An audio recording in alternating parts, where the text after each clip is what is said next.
कल्पना असेल पूर्ण देशभर आम्ही 5 वर्ष काम करतो. संघटनात्मक काम आमचं सगळ्या ठिकाणी सुरू असतं. आमच्या एकेका मतदारसंघामध्ये 30, 32, 35,000 कार्यकर्त्याची टीम प्रत्येक मतदारसंघामध्ये. म्हणजे जिथे आम्ही लढतो भाजप तिथेही आणि जिथे लढत नाही तिथे सुद्धा ती तयारच आहे. मग पुढे विधानसभा आहे, जिल्हा परिषद आहे, पंचायत समिती आहे, नगरपालिका आहे, महापालिका आहे, ग्रामपंचायत आहे, त्या सगळ्या ठिकाणी या टीम आम्हाला कामात येत असतात.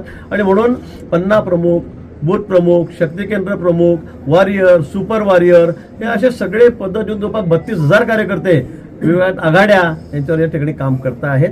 आणि म्हणून काम करायला सांगितलं, जागा सुटली नाही म्हणून आम्ही इथला मतदारसंघ सोडून द्यायचा असं कुठेही नाही आहे. आमच्या 48 लोकसभा मतदारसंघ आहे तिथे अशाच पद्धतीची तयारी आहे. पण इथे रामदासजींनी जे एकट्याने अगदी अंगावर घेऊन काम केलेलं आहे ते खरं अतिशय अभिनंदनीय आहे, कौतुकास्पद आहे. या बाबतीमध्ये कोणाच्याही मनामध्ये शंका नाही. सगळ्याच कार्यकर्त्यांनी 100% या ठिकाणी त्यांचं कौतुक केलेलं आहे. त्यांनी सगळ्यांनी सांगितलेलं आहे की रामदासजींचं योगदान या सगळ्या संघटनात्मक कामामध्ये खूप मोठं आहे. निश्चित पक्ष त्याची दखल घेईल आणि भविष्यामध्ये त्याचा फायदा होईल.